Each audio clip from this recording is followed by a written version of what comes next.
ఇది నువ్వేనా సాధ్య? అమాయకంగా పుస్తకాలే ప్రపంచంగా, కాలేజీ ఇల్లే నీకు తెలిసిన ప్రదేశాలుగా బ్రతికావు. ఎదుటివారి తప్పైనా తల ఉంచుకొని తప్పుకునేదానివి. MBA gold మెడలిస్ట్వి. చక్కని కుటుంబానికి కోడలిగా వెళ్ళావు. అందగాడు, ఆస్తిపరుడు, మంచి ఉద్యోగం ఉన్న విషయాలతో పెళ్లి జరిగింది. మేమంతా నువ్వెంత అదృష్టవంతురాలివో అనుకున్నాం. నోట్లో నాలుక లేని దానివి ఇవాళ ఇలా వీధిలో ఎవరో అమ్మాయిని ఇబ్బంది పెడుతున్నాడని వాడెవడ్నో కాలేరు పట్టుకుని చెంపలు వాయించి చెడమెడా తిట్టేస్తున్నావు. ఇంత ధైర్యం నీకెలా వచ్చింది? అసలు నీ అవతారం ఏంటి ఇలా మారింది? ఏసీ కార్లో తిరుగుతూ ఉంటావనుకున్నాం. ఇంత సాధారణంగా ఆ హ్యాండ్ బ్యాగ్ వేసుకొని ఈ రోడ్పై ఏంటే ఇదంతా?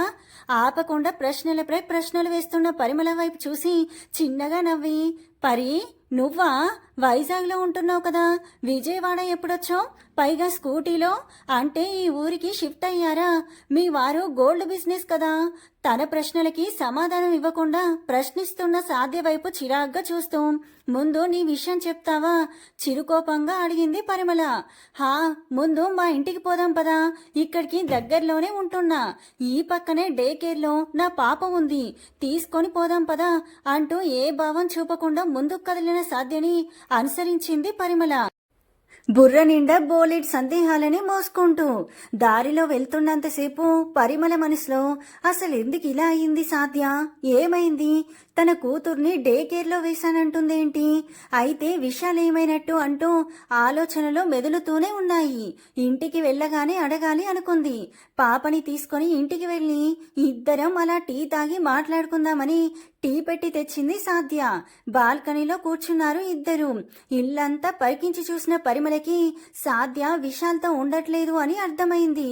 అసలు ఏం జరిగిందేమిటి? ఇప్పటికైనా చెప్పు సాధ్య, విశాలేడి? ఎందుకు ఒంటరిగా ఉంటున్నావని అడిగింది. పాపకి పాలు పట్టడంతో నిద్రపోయింది. చెప్తాను పరి, నాకున్న ఏకైక నేస్తానివి నువ్వే. నీతో చెప్పుకుంటే అన్నా నా బాధ కాస్త అయినా తీరుతుందేమో. నీకు తెలుసు కదా, చిన్నప్పటి నుంచి నేను ఎలా పెరిగానో. కానీ పరిస్థితులు నన్ను ఈ స్థితికి తీసుకొని వచ్చాయి. ఎవరితోనూ గొడవ పడని నేను ఇంట్లో వాళ్ళతో గొడవ పడి వచ్చేస్తానని కలలో కూడా ఊహించలేదు. నీకు తెలుసు కదా, నేను పిన్ని పెంపకంలో ఎంత స్ట్రిక్ట్ గా పెరిగానో. వంచిన తల ఎత్తకుండా ఇంటికి చేరేదాన్ని. ఉద్యోగంలో చేరితే చెడిపోతానని పిన్ని నాకు వచ్చిన మంచి అవకాశాన్ని కూడా కాదంది. ఎలాగో అలాగా నన్ను వదిలించుకోవాలి అనుకుని మంచి ఆస్తిపరులు అని, ఎదురు కట్నం ఇచ్చారు అని విశాల్తో పెళ్లి చేసి నన్ను అత్తగారింటికి పంపింది. నాన్నకి ఇష్టం లేకపోయినా పిన్ని మాట కాదనలేక కనీసం పెళ్ళైన తర్వాత అయినా నేను సవతి తల్లి గోల లేకుండా అంతటి ఆస్తిపరుల ఇంట్లో దర్జాగా ఉండొచ్చు అనుకుని నా పెళ్లి జరిపించారు.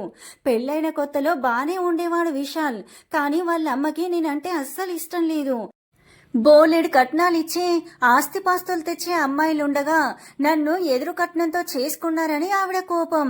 నన్ను అనరాని మాటలు అనేది విశాల్ తండ్రి. అదే మా మామగారు భార్య మాటకి సమాధానం చెప్పలేని మూగ మనిషి. అసలు ఏం పట్టదు ఆయనకి. విశాల్ కొన్ని రోజులకి అన్నీ సర్దుకుంటాయని నచ్చజెప్పేవాడు నాకు. ఉద్యోగంలో చేరితే బాగుంటుందని విశాల్ చెప్పడంతో నా గురించి చాలా ఆలోచిస్తున్నాడు అనుకున్నాను. ఉద్యోగంలో చేరినా కూడా ఆఫీస్లో నా పని చేసుకోవడం వరకే ఉండేదాన్ని. కానీ నేను ఉద్యోగంలో చేరగానే ఎందుకో విశాల్కి మాత్రం అనుమానం అనే జబ్బు పట్టుకుంది. ఆఫీస్లో నేను ఎవరితోనో చనువుగా ఉంటున్నానని అడిగేవాడు. అంతేకాదు, నేను చేసే ఆఫీస్లో ఒక కుర్రాన్ని మంచిగా చేసుకొని నాకు స్పై చేసేవాడు. అతను చెప్పే వివరాల ప్రకారం ఆఫీస్లో అందరితో నవ్వుతూ మాట్లాడుతున్నా అని రోజు నిందించేవాడు. కాదని ఎంత నచ్చి చెప్పినా వినలేదు. నేను ఉద్యోగం చేయడం ఇష్టం లేదేమో, అందువల్ల పొసెసివ్ గా ప్రవర్తిస్తున్నాడేమో అనుకుని నా ఉద్యోగం కన్నా విషయాలు ముఖ్యం, నా ఇల్లు నాకు ముఖ్యం అనుకుని రిజైన్ చేసేసాను. కానీ ఉద్యోగం మానేసి ఇంట్లో ఉంటే మళ్ళీ అదొక రకం గోల. పాప కడుపులో పడింది ఈ హడావిడిలో. గర్భవతిగా ఉన్నప్పుడు ఎంతో జాగ్రత్తగా చూసుకోవాల్సింది పోయి అనుమానాలతో అవమానించి నా మనసుని గాయపరిచేవారు. పాప పుట్టాక విషయాలకి ఇంకాస్త అనుమానం ఎక్కువైంది. మనిద్దరం సవ్యంగా లేనప్పుడు పాప ఎలా పుట్టింది అని అడిగేవాడు. కొడుకు మాటలకి వత్తాసు పలికేది వాళ్ళమ్మ. అన్నీ చూస్తూ ఏమీ అనలేని వాళ్ళ నాన్న.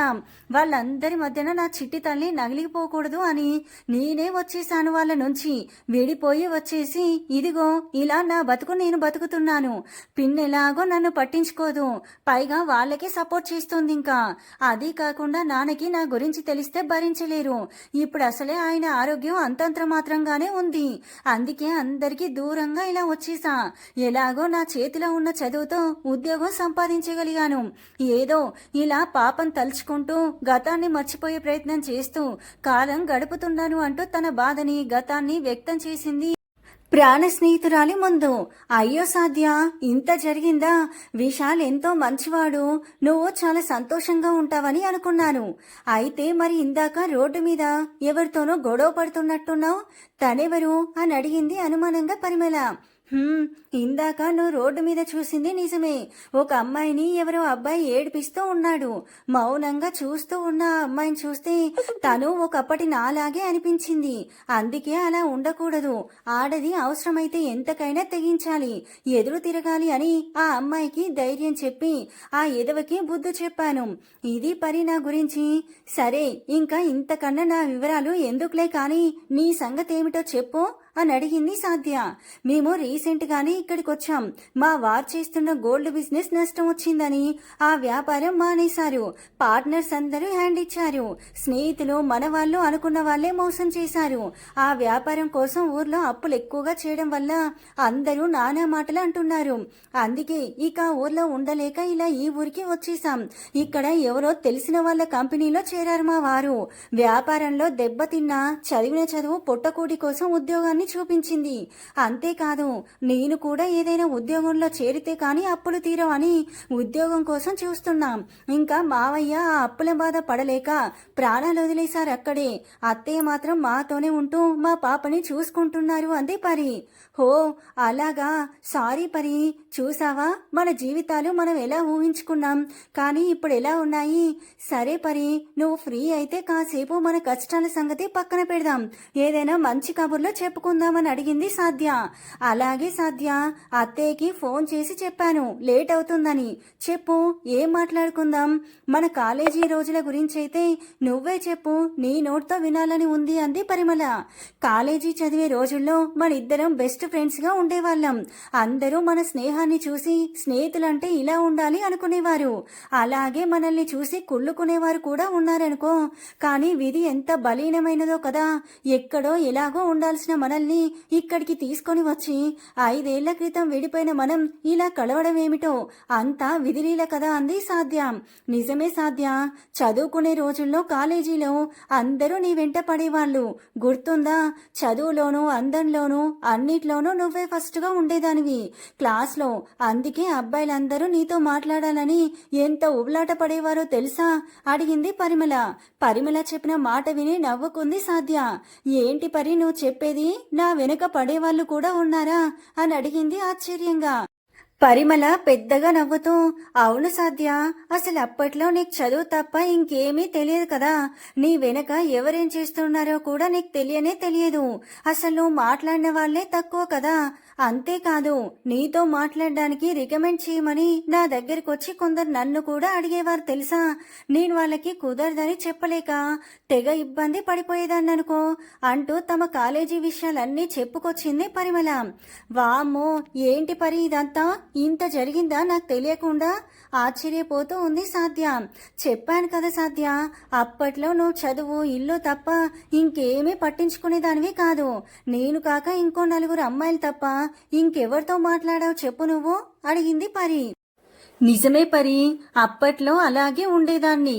చదువు తప్ప లోక జ్ఞానం కూడా లేదు ఈ పిల్లకి అనుకునేవారు కదూ అంతా.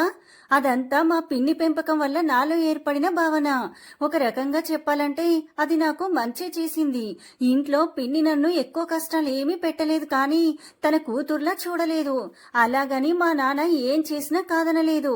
ఆవిడ కూతురికి ఏమీ లేకుండా పోతుందని ఆవిడ బాధ తప్పితే నా మీద ప్రత్యేకించి కోపం ద్వేషం లాంటివి ఏమీ లేవు. అలా అని నన్ను సొంత కూతుర్లా కూడా ఫీల్ అయ్యేది కాదు. నాతో అప్పుడప్పుడు వంట పని, ఇంటి పని చేయించడం వల్లనే కదా నేను ఆ పనులు కూడా నేర్చుకున్నాను. అందుకే పిన్నికి ఎప్పుడు నేను థ్యాంక్స్ చెప్పుకుంటూనే ఉంటాను. నా పెళ్లి విషయంలో కూడా విశాల్ వాళ్ళు ఆస్తిపరులు నన్ను ఏరి కోరి చేసుకుంటున్నారని పిన్ని, నాన్న ఇద్దరూ అనుకున్నారు. ఒక రకంగా పిన్ని తన కూతురికి ఇలాంటి సంబంధం రాలేదని బాధపడింది కూడా. కానీ నాన్న నాకు మంచి జరుగుతుంది అని సంతోషపడ్డాడు. కానీ అది ఎంతో కాలం నిలవలేదు. ఇంతకీ నీకు పిన్ని గురించి, మా నాన్న గురించి ఏమైనా తెలిసాయా పరి అని అడిగింది పుట్టింటిని, కన్న తండ్రిని గుర్తు చేసుకుంటూ. తెలియదు సాధ్య, కానీ ఆ మధ్య మీ పిన్నికి అనారోగ్యం చేసిందని, మీ చెల్లి అదే మీ పెన్ని కూతురు తనకి నచ్చిన వాడిని చేసుకుని వెళ్లిపోయిందని విన్నాను. కానీ నా ఇల్లు నా గొడవలో పడి వివరాలు పూర్తిగా తెలుసుకునేలేదు. ఇప్పుడెలా ఉన్నారో ఏంటో తెలియదు సాధ్యం. అయ్యో అవునా, అంత జరిగిందా? కానీ నా విషయం వాళ్ళకి తెలుసో లేదో, పెళ్ళయ్యాక పుట్టింటి వాళ్లతో మాటలే లేకపోయినా నేనెక్కడో ఒక చోట సంతోషంగా ఉన్నానని అనుకుంటారు నాన్న. అసలే బాధలో ఉన్న వాళ్ళకి ఇప్పుడు ఈ విషయం తెలిస్తే ఇంకా బాధపడతారు. కానీ ఇలాంటప్పుడు కూడా నేను వాళ్ళకి అండగా లేకపోతే ఎలా పరి? ఏం చేద్దాం చెప్పు? నా మనసు కుదురుగా ఉండట్లేదు. నువ్వు కంగారు పడక సాధ్య, నువ్విప్పుడు వెళ్ళటం మంచిది కాదేమో. ఒక పని చేద్దాం, మా కజిన్ ని మీ ఇంటికి పంపి అసలు ఏం జరుగుతుందో ఏమైందో కనుక్కుందాం. ఆ తర్వాత ఏం చేయాలో ఆలోచించొచ్చు. ఈలోగా నువ్వు కూడా కాస్త సెట్ అవుతావు. ఏమంటావు? సరే పరి, చూద్దాం నాన్న ఎలా ఉన్నారో ఏమిటో అని. అసలు భవితను ఎంత అల్లారు ముద్దుగా పెంచింది పిన్ని, తనకెందుకు అలా చేసిందో అర్థమే కావట్లేదు. ఒకసారి తనతో మాట్లాడాలి. అన్ని వివరాలు తెలుసుకొని ఇంటికి వెళ్ళడం మంచిది అనుకుంటాను. ఈలోగా పాప లేచిన విషయం తెలియజేయడానికి గాను ఏడుస్తోంది. పాప లేచినట్టుంది. సరే సాధ్య, నేను మళ్ళీ వస్తాను. ఎలాగో జాబ్ కోసం వెతుక్కుంటూ ఉన్నాను కదా, ఎప్పుడైనా కలుద్దామంటూ లేవబోయింది పరిమళ. హే పరి, ఇప్పుడే నాకొక ఉపాయం తట్టింది. ఒక పని చేయి, నేను చేస్తున్న కంపెనీలో వేకెన్సీ ఉంది, నీకు ఇప్పిస్తాను. మీ అప్పులు తీరుతాయి, మీరైనా హ్యాపీగా ఉండొచ్చు అంది సాధ్య. నిజమా? చాలా సంతోషం సాధ్య. అయితే మేమెలాగో ఇంకో ఇల్లు కోసం చూస్తున్నాం. ఇద్దరం కలిసి ఒకే చోట ఇల్లు తీసుకుందాం. అప్పుడు ఇద్దరం కలిసే ఉన్నట్టు ఉంటుంది. మా పాపతో పాటే మీ పాపని కూడా అత్తే చూసుకుంటారు. నీకు కూడా కాస్త లోన్లీనెస్ తగ్గుతుంది. సరేనా? కాదనకూడదు అంతే అంది పరి. తప్పకుండా పరి, నీలాంటి స్నేహితురాలు దొరకడం నా అదృష్టం అంది సాధ్య. చాలు చాలు, ఇంకా మాట నేను చెప్పాలి. సరే గాని రేపు మా ఆఫీస్కి రా పరి, నీ జాబ్ కోసం మాట్లాడదామంది సాధ్య. అనుకున్నట్టుగానే పరిమళకి సాధ్య ఆఫీస్లోనే ఉద్యోగం దొరికింది. అలాగే ఇద్దరు ఆఫీస్కి దగ్గరలో ఇల్లు తీసుకున్నారు. పరిమళ అత్తగారు తన మనవరాలు సుహితతో పాటు సాధ్య కూతురు ప్రణతిని కూడా చూసుకుంటూ ఉంది. పరిమళ భర్త వర్ధన్ కూడా దొరికిన ఉద్యోగంలో స్థిరపడ్డాడు. రోజులు గడుస్తున్నాయి. సాధ్య, పరిమళ ఇద్దరూ కలిసి వెళ్లి వస్తూ ఉన్నారు ఆఫీస్కి. పరి, పిన్ని సంగతి ఏమైనా తెలిసిందా అడిగింది ఒకరోజు సాధ్య. అన్నట్టు మర్చిపోయాను సాధ్య, మా కజిన్ భరత్ మీ ఇంటికి వెళ్లి కలిశాడట. అంతా బానే ఉందట. ప్రస్తుతానికి వాళ్ళకు కావలసినవన్నీ తనే చేస్తున్నాడట. నువ్వేం టెన్షన్ పడకు, అన్నీ సర్దుకుంటాయని చెప్పింది పరిమళ. ఓ థ్యాంక్స్ పరి, అయినా నేనొక 1 వీక్ లీవ్ పెట్టాను. రేపే ఊరికి వెళ్తున్నాను. అక్కడ ఎలా ఉందో చూసి 4 రోజులు ఉండి వచ్చేస్తాను. అత్తేకి చెప్పు అంది సాధ్య. సరే సాధ్య, నేను కూడా వద్దామనుకున్నా కానీ ఇప్పుడిప్పుడే జాయిన్ అయిన నాకు లీవ్స్ ఇవ్వరు కదా. నువ్వు వెళ్ళి పిన్నికి, నాన్నకి ధైర్యం చెప్పిరా. వీలైతే మా ఇంటికి కూడా వెళ్ళిరా. జాగ్రత్త సాధ్య. మర్నాడు ఊరికి వెళ్ళింది సాధ్య. నానా, పిన్ని ఎలా ఉన్నారు? ఇంట్లోకి అడుగు పెడుతూనే అడిగింది సాధ్య. అమ్మా సాధ్య, చూసావా నీ చెల్లి ఎంత పనిచేసిందో అంటూ సాధ్యని హత్తుకొని ఏడవడం మొదలుపెట్టింది సాధ్య పిన్ని జయ్య. పిన్ని, నువ్వేం దిగులు పడకు, నేను భవితతో మాట్లాడతాను. నానా, మీరెలా ఉన్నారు అంది. బానే ఉన్నాను తల్లి, నువ్వెలా ఉన్నావు అంటూ పాపం తీసుకొని ముద్దాడాడు సాధ్య తండ్రి కిషోర్. అవును సాధ్య, ఇంతకీ మీరిక్కడున్నారు. విశాల్కి నీకు గొడవలయ్యాయని విన్నాను. ఇప్పుడంతా ఓకేనా? ఇప్పుడే అవన్నీ ఎందుకు చెయ్యా, కాస్త తనని విశ్రాంతి తీసుకొని ముందు. ఇప్పుడే ప్రయాణం చేసి వచ్చింది కదా అన్నాడు కిషోర్. సరే సాధ్య, నువ్వు ఫ్రెష్ అయ్యిరా, భోజనం చేసి తీరిగ్గా మాట్లాడుకోవచ్చు అంది జయ. భోజనాల్లో సాధ్యకి ఇష్టమైనవన్నీ అడిగి మరీ చేసింది జయ. భోజనాల తర్వాత పాపని పడుకోబెట్టి తీరిగ్గా కూర్చొని మాట్లాడుకోసాగారు. అమ్మా సాధ్య, భవిత తనకి ఇష్టమైన కాలేజీ అడగగానే చేర్పించాం. తనకి నచ్చినవి కావాల్సినవి అన్నీ ఇచ్చాం. కానీ ఎందుకిలా చేసిందో అర్థం కావట్లేదు. అల్లారు ముద్దుగా పెంచుకున్న కూతురు అలా వదిలి వెళ్లిపోయింది. నిన్ను సవతి తల్లి లాగానే పెంచాను, కానీ నువ్వు మాత్రం సరైన సమయంలో తోడుగా ఉన్నావు మాకు అంది జయ కన్నీళ్ళొత్తుకుంటూ. అవునమ్మా సాధ్య, అతనెవరో నువ్వు పంపిన భరత్ అంట. సరిగ్గా మీ పిన్ని నేను బాధలో ఉన్నప్పుడు వచ్చి మాకు చాలా సహాయం చేశాడు. అన్నీ తనే చూసుకున్నాడు. నీ స్నేహితుడు చాలా బాగా చూసుకున్నాడమ్మా అన్నాడు కిషోర్. ఓ అతనా? భరత్ అని పరి లేదు, తన కజిన్ నానా, తనే పంపింది. పోన్లే నానా, మీకు ఇబ్బంది ఏమీ లేదు కదా అని అడిగింది సాధ్య. లేదు తల్లి, ఇప్పుడు చెప్పు, విశాల్కి నీకు గొడవేంటి? ఏమైంది అసలు? అది నానా, నేనిప్పుడు విశాల్తో ఉండడం లేదు నానా. తనకి నేనేం చేసినా తప్పే. ఆ ఇంట్లో నాకు విలువే లేదు. వాళ్ళమ్మకి కట్నం డబ్బులు తీసుకొని రాలేదని నేనంటే కోపం. వాళ్ళ నాన్న ఏమీ మాట్లాడలేని మూగ మనిషి. ప్రణతి పుట్టిన తర్వాత విశాల్ అనుమానం ఎక్కువైంది. ఇక ఆ ఇంట్లో ఉండలేనని పాపం తీసుకొని వచ్చేసాను. ఇప్పుడు నేను పరిమళ ఒకచోటే ఉంటున్నాం. ప్రణతిని కూడా వాళ్ళ అత్తగారు చూసుకుంటుంది నానా. అన్నట్టు రేపొకసారి పరి వాళ్ళింటికి కూడా వెళ్ళి చూసి రావాలి. అయ్యో, అంత జరిగిందా? పాపిష్టిదాన్ని. డబ్బుకి కక్కుర్తి పడి అతనికిచ్చి పెళ్లి చేశాను. ఎవరో ఏమిటో తెలుసుకోకుండా నీ జీవితం ఇలా అవ్వడానికి కారణం నేనే. నన్ను క్షమించి సాధ్య ఏడుస్తూ చెప్పింది జయ.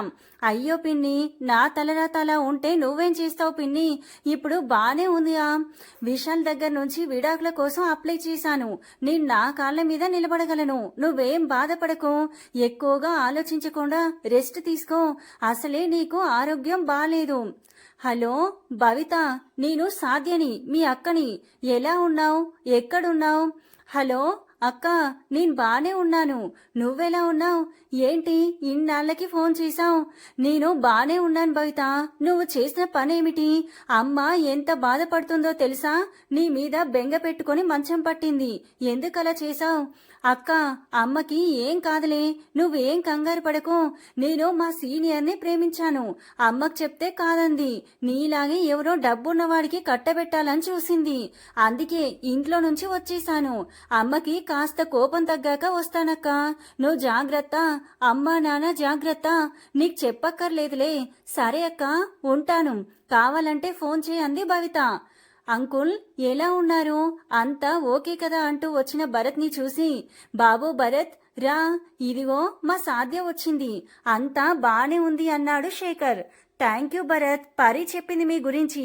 సరైన సమయానికి మా వాళ్ళకి హెల్ప్ చేశారు. చాలా థ్యాంక్స్ అంది సాధ్య. హాయ్ సాధ్య, ఎలా ఉన్నావు? నన్ను గుర్తుపట్టలేదా అని అడిగాడు భరత్. సారీ భరత్, మనం ఆల్రెడీ కలిసామా? నేను మీకు తెలుసా? నాకు గుర్తులేదు. ఎప్పుడు కలిసాం మనం అని అడిగింది సాధ్య. అదేంటి సాధ్య అలా అడిగావు? మనం కలవటం ఏమిటి? కలిసే చదువుకున్నాం కదా, గుర్తులేదా అన్నాడు భరత్. ఓ అవునా, సారీ భరత్, నాకు నిజంగా గుర్తులేదు. I'm really sorry. పర్వాలేదు సాధ్య, అప్పట్లో నువ్వు దించిన తల ఎత్తకుండా ఉండేదానివి. అందుకే మేమెవరం గుర్తులేదు నీకు అన్నాడు భరత్. ఏమండి, ఆ అబ్బాయి భరత్ చూస్తే చాలా మంచి వాళ్ళ ఉన్నాడు. మన సాధ్యకి మంచి జోడవుతాడు. పైగా ఇద్దరూ కలిసి చదువుకున్న వాళ్లే కదా, వాళ్ళ అభిప్రాయం కూడా తెలుసుకుందామండి. ఎలాగో సాధ్య కూడా విశాల్తో విడాకులు తీసుకుంటుంది కదా, ఏమంటారు అని అడిగింది జయ. అవును జయ, నేను అదే అనుకుంటున్నాను. కానీ సాధ్య ఏమంటుందో అని భయంగా ఉంది అన్నాడు కిషోర్. అబ్బా, అదంతా నేను చూసుకుంటానులే అంది జయ. అమ్మ సాధ్య, విశాల్తో విడాకులు వచ్చేశాక ఏం చేద్దామనుకుంటున్నావు? ఇంకా నీకు చాలా భవిష్యత్తు ఉంది. ఈ వయసులో ఇలా ఒంటరిగా ఉండిపోతావా? నీకోసం కాకపోయినా నీ బిడ్డకి తండ్రి కావాలి కదా, తన కోసమైనా పెళ్లి చేసుకోవాలి నువ్వు అంది జయ. ఏమో పిన్ని, ప్రస్తుతం అలాంటి ఆలోచన ఏమీ లేదు. ఇకపై అవసరం వస్తే అప్పుడు చూద్దాం. అన్నట్టు రేపు భవిత వస్తుంది. మీకు చెప్పొద్దు అంది, కానీ నేనే ఉండబట్టలేక చెప్పేస్తున్నా. హ్యాపీగా ఉండు పిన్ని, తను రాగానే ఏమీ అడగొద్దు తనని అంటూ మాట మార్చేసింది. మర్నాడు భవిత వచ్చింది. భవితను చూసి వెంటనే దగ్గరికి తీసుకొని హత్తుకొని మనసారా ఏడ్చింది జయ. ఎలా ఉన్నావే? ఇన్నాళ్ళకి గుర్తొచ్చామా మేము? ఒక్క మాట కూడా చెప్పకుండా వెళ్ళిపోయావు. కోపంలో కూడా బాధతో అడిగింది జయ. పిన్ని, ఇప్పుడు అవన్నీ ఎందుకులే, తనొచ్చింది కదా, అదే చాలు అంది సాధ్య. హా, లేదంటే నాకు కూడా అక్కలాగే ఎవరో డబ్బున్నవాన్ని కట్టబెట్టి నా జీవితం కూడా దానిలాగా పాడు చేసేదానివి. అందుకే నా దారి నేను చూసుకున్నా. అయినా నేను ప్రేమించింది మా సీనియర్ ఉమాకాంత్నే. తను చాలా మంచివాడు. నేను వాళ్ళింట్లోనే ఉంటున్నాను. వాళ్ళింట్లో నా గురించి తెలిసి మా పెళ్లికి ఒప్పుకున్నారు. కానీ నీ కోసమే మేమింకా పెళ్లి చేసుకోలేదు. నువ్వు నాన్న ఒప్పుకుంటేనే మన పెళ్లి అని చెప్పాడు మా. ఇప్పటికైనా మా పెళ్లికి ఒప్పుకున్నట్టేనా, లేదా ఇంకేమైనా అభ్యంతరాలున్నాయా అంది భవిత. అయ్యో, ఎందుకు కాదంటానే, నీ ఇష్టమే మా ఇష్టం. అబ్బాయి వాళ్ళని పిలిపించి మాట్లాడదాం, సరేనా అంది జయ. పరిమళ పుట్టింటికి వెళ్లి అక్కడ తన క్షేమ సమాచారాలు చెప్పి తనతోనే ఉంటున్నట్టు చెప్పింది సాధ్య. పోనీలే, ఇప్పటికీ స్నేహితురాళ్ళు కలిసే ఉంటున్నారు అనుకున్నారు వాళ్ళింట్లో. సరే పిన్ని, ఇక్కడంతా సెట్ అయినట్టే కదా, భవిత పెళ్లికి పరిమళని తీసుకొని మరి వస్తాను, బాయ్. రేపు ఊరికి బయలుదేరుతాను అంది సాధ్య. ఓ అలాగే, పెళ్లికి మాత్రం 1 రోజులు ఉండేలా రావాలి అంది భవిత. భరత్, మీరు మా కుటుంబానికి చాలా హెల్ప్ చేశారు. నేను రేపు ఊరికి వెళ్ళిపోతున్నాను, ఎప్పుడైనా కలుద్దామంది సాధ్య. సాధ్య, నీకొక విషయం చెప్పాలి. ఏంటది? పరి మా మావయ్య కూతురు, కానీ ఇద్దరం ఫ్రెండ్స్ లాగే ఉండేవాళ్ళం. కాలేజీలో చదివేటప్పుడే నేను నిన్ను ప్రేమించాను. నీకా విషయం చెప్పమని పరితో చాలాసార్లు చెప్పాను, కానీ చెప్పలేదు తను. నేను చెప్పే ధైర్యం చేయలేకపోయాను. కానీ ఈలోపే నీ పెళ్ళయి వెళ్ళిపోయావని తెలిసింది. బాధపడ్డాను, కానీ తర్వాత పరి నిన్ను కలిశానని నీ గురించి చెప్పింది. చాలా బాధేసింది. చిన్నప్పటి నుండి కష్టాల్లో పెరిగావు, పెళ్ళయ్యాకైనా సుఖపడతావనుకుంటే అలా అయ్యింది అనుకున్నాను. ఒకవేళ నీకు ఇష్టమైతే నీకు తోడుగా నేనుంటాను. నీ బిడ్డకి తండ్రిగా నీకు అడ్డగా ఉండాలి అని అనుకుంటున్నాను. నీకు ఇష్టమైతేనే, ఇప్పుడే కాదు, బాగా ఆలోచించుకొని చెప్పు. నువ్వు ఎప్పుడంటే అప్పుడే నీ నిర్ణయం కోసం ఎదురు చూస్తూ ఉంటాను. అన్నట్టు నాకు కూడా నువ్వు ఉండే చోటనే ఉద్యోగం వచ్చింది. నేను కూడా త్వరలో అక్కడికి వచ్చేస్తాను. మనం మళ్ళీ కలిసినప్పుడు నీ అభిప్రాయం చెప్పు. ఇలా అడుగుతున్నాడేమిటి అనుకోకు, నా మనసులో ఉన్న విషయం చెప్పేశాను. తరువాత నీ ఇష్టం అనేసి వెళ్ళిపోయాడు భరత్. పరి, ఏంటి నువ్వు చేసిన పని? భరత్ ఎవరసలు అని అడిగింది ఊరి నుంచి రాగానే పరిమళను కలిసిన సాధ్య. హాయ్ సాధ్య, ఎప్పుడొచ్చావు? ఎలా ఉన్నారు అక్కడంతా? ఏంటి వస్తూనే నా మీద దండయాత్రకు దిగావు అంది పరిమళ. భరత్ నన్ను ఇష్టపడుతున్నాడని తెలిసే మా పిన్ని దగ్గరికి పంపించావు కదా అంది. అవును సాధ్య, ఎలాగో విశాల్తో డివోర్స్ తీసుకుంటున్నావు. ఆపై ఒంటరిగా ఉండే కన్నా నిన్ను ఇష్టపడే వాళ్ళతో ఉంటే నీ జీవితం బాగుంటుంది కదా, ఒక్కసారి ఆలోచించు అంది పరిమళ. అదంతా కాదు పరి, ఇప్పుడు నాకు పెళ్లి చేసుకోవాలని లేదు. ఆ ఉద్దేశం కానీ ఆలోచన కానీ లేవు అంది సాధ్య. సరే, ఇప్పుడు కాకపోతే నీకెప్పుడు అలా అనిపిస్తే అప్పుడే చెప్పు. భరత్ నిన్నేమీ తొందర పెట్టలేదు కదా. అయినా నువ్వు చదివే రోజుల్లోనే నిన్ను ఇష్టపడ్డాడు. ఇప్పుడు కొన్నాళ్ళు నీ కోసం ఎదురు చూడలేడా? నీకు ఇష్టం ఉంటేనే చెప్పు సాధ్య. ఇంకో విషయం చెప్పనా, నా స్నేహితురాలివి నువ్వు. నీ మంచి కోసమే నేను ఆలోచిస్తాను. ఇది మాత్రం గుర్తుపెట్టుకో. నువ్విలా ఎన్నాళ్ళు ఒంటరిగా ఉంటావు. అందుకే మీ ఇంట్లో వాళ్ళకి దగ్గరయ్యేలా భరత్ని అక్కడికి పంపించాను. మీ పిన్ని కూడా మొన్న ఫోన్ చేసి భరత్కి నీకు పెళ్లి చేస్తే ఎలా ఉంటుంది అని అడిగింది. నేను సాధ్యతో మాట్లాడతానాంటీ అని చెప్పాను. చూసావా, వాళ్ళకు కూడా అదే ఆలోచన వచ్చిందంటే నేను చేసింది తప్పు కాదు కదా. ఇంకేం ఆలోచించకుండా నీ మనసులో మాట చెప్పు అంది పరిమళ. ఎంత ఆలోచన చేశావే, నాకు తెలియకుండా.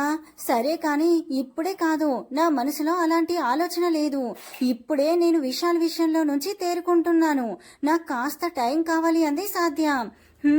సరే, నీకు కావలసినంత టైం తీసుకొని ఆ తర్వాత ఏసి చెప్పు, సరేనా అంది పరిమళ. ఇద్దరూ నవ్వుకున్నారు ఆ మాటలకు. వారి నవ్వులకి స్నేహ పరిమళాలు వెదజల్లేను అక్కడంతా. సమాప్తం.